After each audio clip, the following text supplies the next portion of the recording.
नमस्कार, हर खबर हरियाणा देख रहे हैं आप और आपके साथ में हूं सपना दीपक मदेशिया। बुलेटिन का आगाज करेंगे। सीएम नायब सिंह सैनी की अध्यक्षता में कैबिनेट की अहम बैठक हुई, जिसके बाद सीएम सैनी ने प्रेस कॉन्फ्रेंस की थी। बता दें, सीएम सैनी ने कहा कि चुनाव आयोग ने हरियाणा विधानसभा चुनाव की घोषणा कर दी है। बीजेपी पूरी तरह से चुनाव के लिए तैयार है। साथ ही मुख्यमंत्री ने कहा कि हमारी सरकार ने पिछले 10 सालों में बिना किसी भेदभाव के काम किए हैं और इस दौरान उन्होंने विपक्ष पर निशाना साधते हुए कहा कि विपक्ष ने हर कदम पर झूठ की राजनीति की है।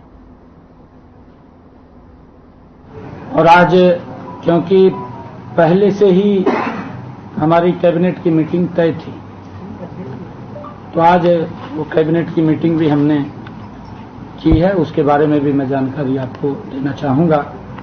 सबसे पहले तो मैं चुनाव आयोग ने कल जो हरियाणा विधानसभा के आम चुनावों की घोषणा की है, मैं इसका स्वागत करता हूं। हम चुनाव के लिए पूरी तरह से तैयार हैं। भारतीय जनता पार्टी हरियाणा में तीसरी बार बड़े मैंडेट के साथ सत्ता में आ रही है। हम तीसरी बार हरियाणा में सरकार बना रहे हैं। पिछले 10 वर्षों में हमने हरियाणा का बिना भेदभाव के समुचित विकास किया है। मैं आंकड़ों और तथ्यों के साथ जनता के सामने और हरियाणा की विकास यात्रा का ब्यौरा रखूंगा। साथ साथ विपक्ष के लोगों से भी इस बात के लिए हम पूछेंगे कि जनता के सामने झूठ बोलने से बेहतर तो ये रहेगा कि वो अपने कामों का गुणगान करना चाहिए। उनको बताना चाहिए कि हमने ये काम किया, हम यहां पर रहे। झूठ फैलाने में लगे हुए हैं।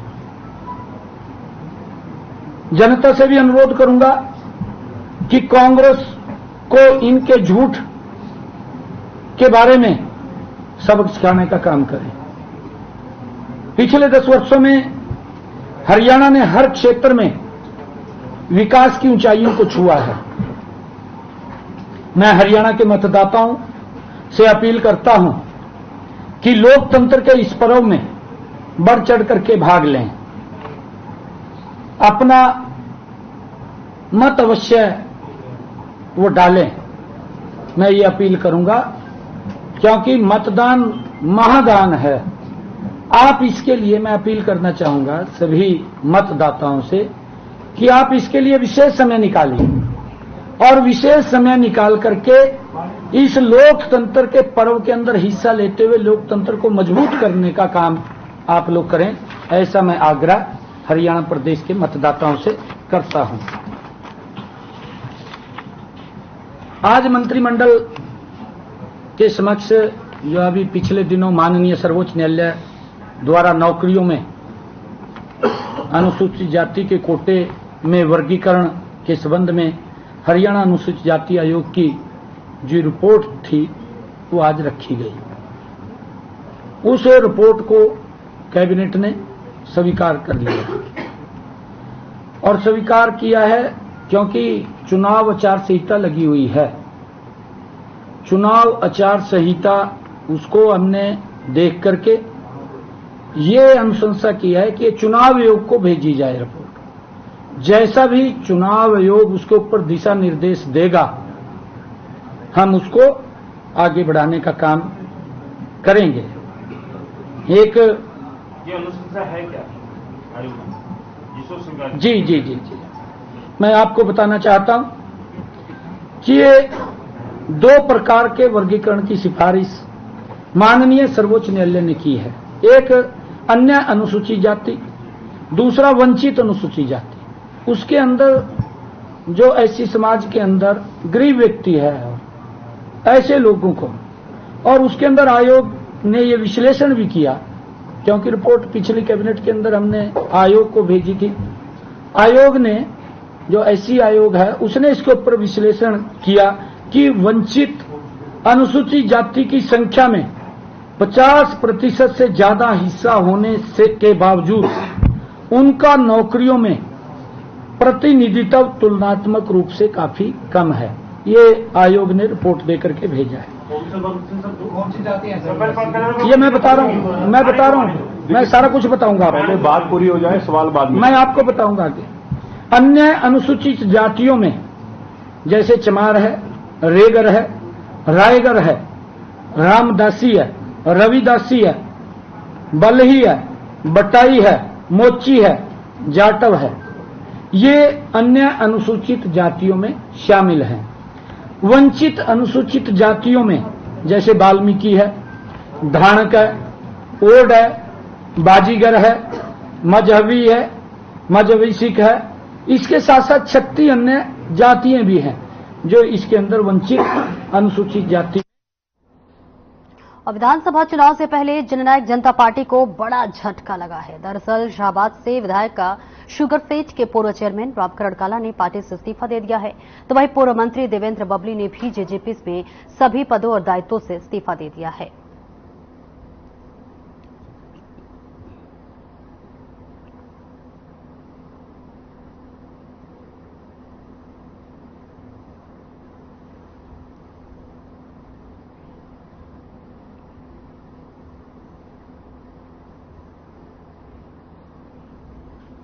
कोलकाता में ट्रेनिंग डॉक्टर की हत्या के बाद देश भर में डॉक्टर का विरोध प्रदर्शन देखने को मिल रहा है और इसी कड़ी में गुरुग्राम में भी पैदल मार्च निकालकर डॉक्टर ने अपना विरोध प्रदर्शन किया। आईएमए के बैनर तले व अन्य मेडिकल एसोसिएशन के साथ मिलकर करीब 100 से ज्यादा अस्पताल के डॉक्टर ने इस प्रदर्शन में भाग लिया और इसी के साथ डॉक्टर की मांग है कि कोलकाता में जो ट्रेनिंग डॉक्टर की बेरहमी से हत्या की गई है और उसके बाद अभी तक कोर्ट पुख्ता कार्रवाई नहीं की है और इसी से गुस्साए डॉक्टर ने पैदल मार्च निकालकर विरोध जताया। चीफ जस्टिस साहब को भी लेटर लिखा है कि डॉक्टर्स को जनसेवा कानून में आना चाहिए। और देखो कितनी दर्दनाक बात है कि जीवन बचाने वाले का ही जीवन लिया जा रहा है। डॉक्टर जो है वो लोगों का जीवन बचाता है। आज डॉक्टर्स पे हमले हो रहे हैं, हॉस्पिटल पे के शीशे तोड़ दिए जाते हैं। लोग इतने डॉक्टर्स के प्रति इतने, जो पहले डॉक्टर्स को भगवान माना जाता था। कि सबसे बड़ा हमें इंसाफ तब मिलेगा जब कानून में बदलाव लाया जाएगा। ऐसे भेड़ियों को बहुत जल्दी बेल भी मिल जाती है, तो कानून में बदलाव के लिए भी एक सिफारिश है और साथ साथ राष्ट्रपति शासन लगाकर। मैम आज सड़कों पर उतरने क्या वजह है? आज सड़कों पर उतरने की सड़कों पर उतरने की वजह आपको भी पता होगी, जो हमारी एक डॉक्टर महिला के साथ इतना सघन्य अपराध हुआ है, उसके साथ बलात्कार के साथ मर्डर भी हुआ है उसका, तो ये उसके लिए ही हम प्रोटेस्ट कर रहे हैं। देखिए, ये जो आज हमारी एसोसिएशन है आईएमए, इसके साथ बहुत सारी एसोसिएशन जैसे लायंस, रोटरी, डब्ल्यू और बहुत सारी डीमा, ये सब ने एसोसिएशन ने साथ दिया है, क्योंकि ये जो दर्दनाक कहानी हुई है ये एक डॉक्टर की नहीं है, ये हर एक लड़की की है और एक बहन की है जो हमारे देश के अंदर असुरक्षित महसूस करती है। हमारी बच्चियां हमसे पूछती हैं कि क्या हमारे साथ भी कल को यही होगा? हमारे पास इसका कोई आंसर नहीं है। इसका आंसर तभी मिलेगा जब हमारे पास लॉ आएगा, हमें सुरक्षा मिलेगी। तो मेरा एक यही कहना है कि महिलाओं के लिए एक सेफ एनवायरनमेंट प्रोवाइड करना एक गवर्नमेंट की जिम्मेदारी है, उसका कर्तव्य है। उसको ये कर्तव्य अच्छे से निभाना चाहिए। अगर हमारी बेटियां सड़क पर निकलने से पहले हमसे 10 सवाल पूछती है और अगर उसके घर आने से पहले हमारे मन में ये भय है कि वो स्वस्थ और सही सलामत घर आ रही है। पूरे देश में कोलकाता रेप मामले को लेकर रोष है। अलग अलग जगह प्रदर्शन और कैंडल मार्च निकाले जा रहे हैं। करनाल में जहां मेडिकल कॉलेज के रेजिडेंट्स डॉक्टर हड़ताल पर हैं, तो उनके साथ ही इंटर्न डॉक्टर भी जो है साथ देते हुए नजर आ रहे हैं और अब उनका साथ बढ़ाने के लिए आईएमए और डेंटल एसोसिएशन भी आ गई है। सभी इस मामले को बड़ी प्रमुखता के साथ उठा रहे हैं और मांग रख रहे हैं कि इस मामले में फास्ट ट्रैक कोर्ट मामले की सुनवाई करे और जल्द से जल्द आरोपी को सख्त से सख्त सजा हो, डॉक्टर्स की सुरक्षा सुनिश्चित हो और सेंट्रल प्रोटेक्शन एक्ट लेकर आया जाए और वही परिवार को इंसाफ मिले और साथ ही साथ परिवार को मुआवजा भी दिया जाए। इसको लेकर आईएमए और आईटीए ने सुबह 6 बजे से लेकर कल सुबह 6 बजे तक हड़ताल रखी है, जिसमें वो ओपीडी नहीं देख रहे हैं और वही इमरजेंसी सेवाएं चालू है और ऐसे में बस इसी बात को प्रमुखता के साथ रखते हुए नजर आ रहे हैं। सबको पता है क्या हुआ है, इस पे अब मैं ज्यादा नहीं कहना चाहता। इस इंसिडेंट की वजह से हमारे करनाल स्टेट आईएमए और नेशनल आईएमए बहुत रोष है। सरकार से हमारी विनती है कि हमारे जो लेडीज डॉक्टर्स हैं उनको सेफ वर्किंग एनवायरनमेंट प्रोवाइड किया जाए, क्योंकि दिन ब दिन जो इंसिडेंट्स है वो बढ़ती जा रही हैं। डॉक्टर्स के साथ तो बढ़ी रही हैं, लेकिन जो लेडीज डॉक्टर्स हैं उनके साथ ज्यादा बढ़ रही हैं। हमारी इस टाइम जो हमने आज एक दिन की जो टोकन स्ट्राइक करी है वो आज सुबह 6 बजे से लेकर कल सुबह संडे 18 तारीख 6 बजे तक की है। इसमें हमारी ओपीडी सेवाएं और जो इलेक्टिव सर्जरी हैं वो सब बंद है, सिर्फ इमरजेंसी वाली सर्विसेज चल रही हैं। मैं ये बताना चाहूंगा कि जो 9 अगस्त 2024 को अमानवीय घटना कलकत्ता मेडिकल कॉलेज में हुई है, हम उसका घोर विरोध करते हैं और हम बहुत शोक व्यक्त करते हैं और हम सरकार से ये चाहते हैं कि एक सेफ इन्वायरमेंट हमारी महिलाओं को, जो लोग किसी भी अस्पताल में, किसी भी मेडिकल कॉलेज या किसी भी ऑफिस में काम करते हैं, उनको एक सेफ इन्वायरमेंट प्रदान करें ताकि जो लेडीज हैं वो नाइट ड्यूटी करते हुए भी घबराएं ना और अपनी सेवाएं जनता को देते रहें।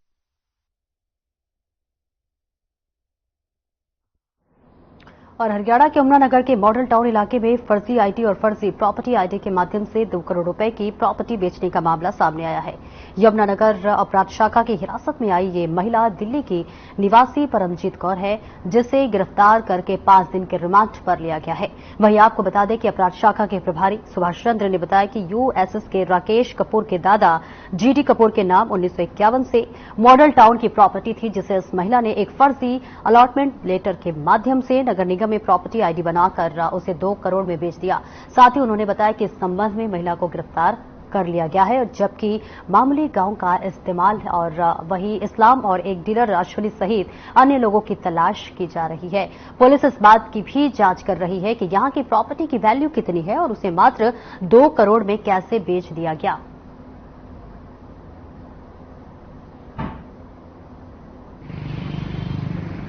ये सर हमारे को राकेश कपूर है जो एनआरआई है यूएसए में, इनकी कोई प्रॉपर्टी पड़ी है यहाँ मॉडल टाउन में 196 आर, जो को 1951 से इसके दादा के नाम जीडी कपूर के नाम थी 196 आर। और ये जो परमजीत कौर लेडीज है, इन्होंने कोई अलॉटमेंट लेटर तैयार करवाया कहीं से भी फर्जी। उस अलॉटमेंट लेटर के अनुसार इन्होंने पेरिस ओलंपिक में कांस्य पदक जीतने के बाद भारतीय हॉकी टीम के खिलाड़ी संजय कुमार अपने गांव डाबरा पहुंचे। संजय का हिसार में जोरदार स्वागत किया गया। संजय ने भी अभिवादन करते हुए सबका धन्यवाद किया। गांव में पहुंचने पर महिलाओं ने पारंपरिक रूप से तिलक लगाकर और फूल बरसाकर संजय का भव्य स्वागत किया। पेरिस ओलंपिक में कांस्य पदक जीतने पर संजय ने कहा कि इसके पीछे टीम के कोच और खिलाड़ियों की कड़ी मेहनत है। उन्होंने कहा कि इस बार के ओलंपिक में हम पदक का रंग बदलना चाह रहे थे, परंतु उसमें सफल नहीं हो पाए। खुशी की बात है कि हम ओलंपिक में पदक जीतने में कामयाब हो पाए। वहीं चंडीगढ़ से पहुंचे हॉकी कोच गुरविंदर सिंह ने कहा कि देश के लिए गर्व की बात है कि हम हॉकी खेल में एक बार फिर विश्व में अपना स्थान बना चुके हैं। लगातार 2 ओलंपिक में कांस्य पदक हमारी हॉकी टीम ने जीते हैं। और साथ ही उन्होंने कहा कि भारतीय हॉकी टीम में संजय का खेलना चंडीगढ़ और डाबरा गांव के लिए बड़ी बात है। डाबरा गांव के हॉकी कोच राजेंद्र सिहाग ने कहा कि एक कोच होने के नाते संजय के घर आने पर बहुत खुशी हुई है। उन्होंने देश का नाम रोशन किया है।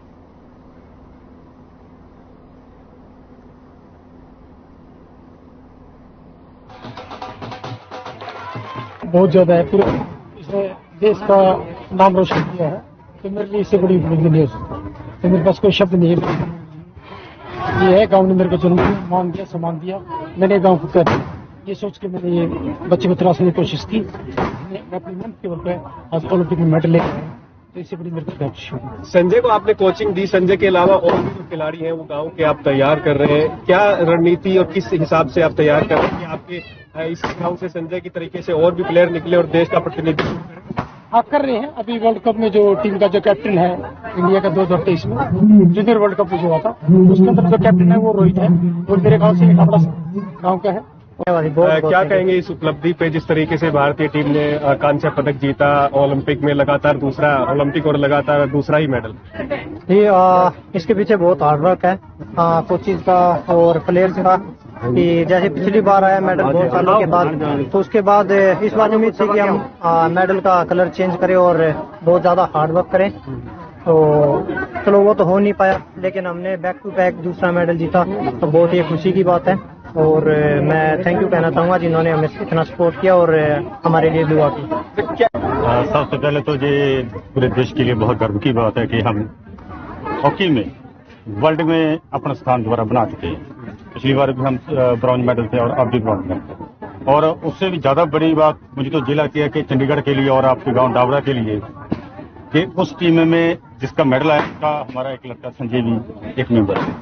और यही कहना चाहूँ कि ऐसे होनहार लड़के पूरे देश में हों और नेक्स्ट टाइम हम अब ब्रॉन्ज मेडल लिया तो नेक्स्ट टाइम हम।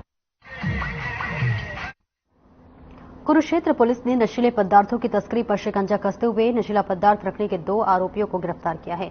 एंटी नारकोटिक का सेल की टीम ने नशीला पदार्थ रखने के आरोप में अजय कुमार वासी दादरा जिला लुधियाना पंजाब, अजय वासी कालख जिला लुधियाना पंजाब को गिरफ्तार करके उनके कब्जे से 1 किलोग्राम अफीम 70 किलोग्राम चूरापोस्त बरामद करने में सफलता हासिल की है। पुलिस अधीक्षक ने बताया कि 15 अगस्त को एंटी नारकोटिक सेल की टीम अपराध तलाश में फील्ड में मौजूद थी।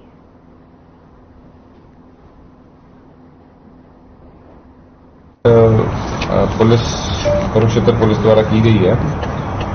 जैसे कि आपको पता है कि हमारे द्वारा एक नशे के खिलाफ अभियान चलाया जा रहा है और उसमें हमने पिछले लगभग 1-1.25 महीने के अंदर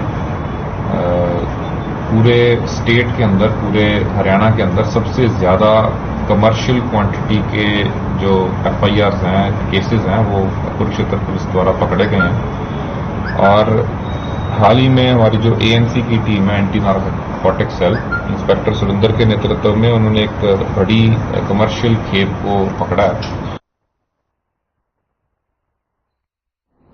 और खबर कुरुक्षेत्र से, जहां पर पुलिस ने करीब 10 दिन पहले कंग कॉलोनी के घर में महिला को बंधक बनाकर लूट मामले में 4 आरोपियों को गिरफ्तार किया है। अपराध अन्वेषण शाखा 1 की टीम ने लूट मामले में वारदात को सुलझाते हुए आरोपियों को पकड़ने में सफलता हासिल की।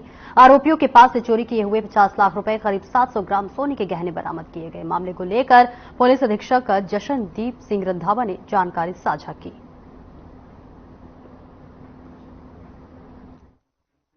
एक लगभग 10 दिन पहले कुरुक्षेत्र के अंदर एक बड़ी लूटपाट की घटना को अंजाम दिया गया था, जिसमें एक बुजुर्ग महिला जो कि कंग कॉलोनी थानेसर के अंदर रहती थी, उसको बंधक बनाकर कुछ लोगों द्वारा उसके घर से सोने जेवरात की लूटपाट को अंजाम दिया गया था। तो उसके ऊपर हमने जो तफ्तीश थी वो CIA 1 को ट्रांसफर की थी और CIA 1 की टीम इंस्पेक्टर सुरेंद्र के नेतृत्व में उन्होंने बढ़िया इन्वेस्टिगेशन करते हुए जितने भी आस पड़ोस के CCTV कैमरास थे उनको खंगाला। कुरुक्षेत्र पुलिस ने ट्रांसफार्मर और राज सामान चोरी करने के 3 आरोपियों और चोरी का सामान खरीदने के 1 आरोपी को गिरफ्तार किया है। अपराध अन्वेषण शाखा 2 की टीम ने ट्रांसफार्मर चोरी करने के औजार सहित वारदात में प्रयोग की गई कार को भी बरामद किया है। पुलिस अधीक्षक जशनदीप सिंह रंधावा ने बताया कि SDO बिजली विभाग पिपली कार्यालय से प्राप्त शिकायतों के माध्यम से बताया गया कि किसानों के खेतों से 20 kV ट्रांसफार्मर का सामान चोरी कर लिया गया है, जिसे लेकर बिजली विभाग के कर्मचारियों ने मौका पर जाकर चोरी हुए ट्रांसफार्मर के सामान का आकलन किया और सभी आरोपियों को गिरफ्तार कर आगे की कार्रवाई में जुट गई है। पिछले कुछ दिनों से ट्रांसफार्मर की घटनाओं के अंदर घटनाएं देखी गई थी और इसमें प्राइमरीली लेटेस्ट 28-29 की जुलाई की रात को कुछ नामालूम लोगों द्वारा कडामी के एक किसान के खेत से 20 kV का ट्रांसफार्मर चोरी किया गया था, जिसके बारे SDO साहब लोकल द्वारा कंप्लेंट दी गई थी और उसके ऊपर सदर थानेसर के अंदर पर्चा दिया गया था। इसी के ऊपर काम करते हुए शहरी स्थानीय निकाय राज्य मंत्री सुभाष सुधा के विशेष प्रयासों से सरस्वती नदी को प्रदूषण मुक्त रखने के लिए जनस्वास्थ्य विभाग द्वारा गांव खेड़ी मारकंडा में 8.50 MLT क्षमता वाला नया सीवरेज ट्रीटमेंट प्लांट लगाया जाएगा। इस कार्य पर 30 करोड़ रुपए 16,65,000 रुपए की राशि खर्च होगी। ग्राम पंचायत द्वारा इस प्लांट को लगाने के लिए 2.5 एकड़ जमीन देने का प्रस्ताव भी पास किया गया है। यह प्लांट निसंदेह जनता के लिए हितकारी साबित होगा। वहीं शहरी स्थानीय निकाय राज्य मंत्री सुभाष सुधा ने कहा कि STP के प्रोजेक्ट के लिए टेंडर प्रक्रिया चल रही है। आगामी 1 या 2 दिन में टेंडर खुल जाएंगे और इस प्रोजेक्ट का निर्माण कार्य जल्द शुरू हो जाएगा। इस प्लांट के लगने से सरस्वती नदी में जो गंदा पानी जाता था देखिए, आज तक हमारे क्षेत्र में एक भी सीवर ट्रीटमेंट नहीं लगा था। हमने 2 सीवर ट्रीटमेंट लगाए, एक नरकाधारी में लगाया, एक खेड़ी मारकंडा लगाया और एक और खेड़ी मारकंडा के लिए गाँव के लिए भी और पिपली तक एक और सीवर ट्रीटमेंट लगा दिया, हमने पास करा दिया है। उसका टेंडर मंगलवार को खुल जाएगा। 26 करोड़ रुपए का एक और सीवर। अब खेड़ी मारकंडा के लिए बड़ी सौभाग्य की बात होगी कि उनको सीवरेज का नाम का पूरा कार्य मिल जाएगा। ये बहुत बड़ी बात, खुशी की बात है खेड़ी मारकंडा और आने आसपास के लोगों को। इसके लिए बहुत बड़ा, हम तो 20 साल आगे का विजन लेके चल रहे हैं।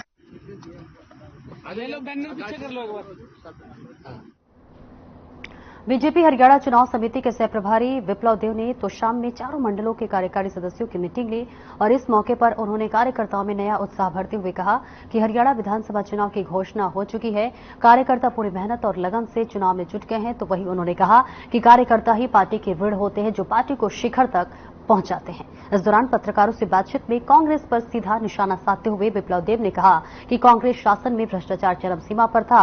सरकारी नौकरियां पैसों और सिफारिशों के दम पर मिलते थे। बड़े नेता हमारे बीच में आए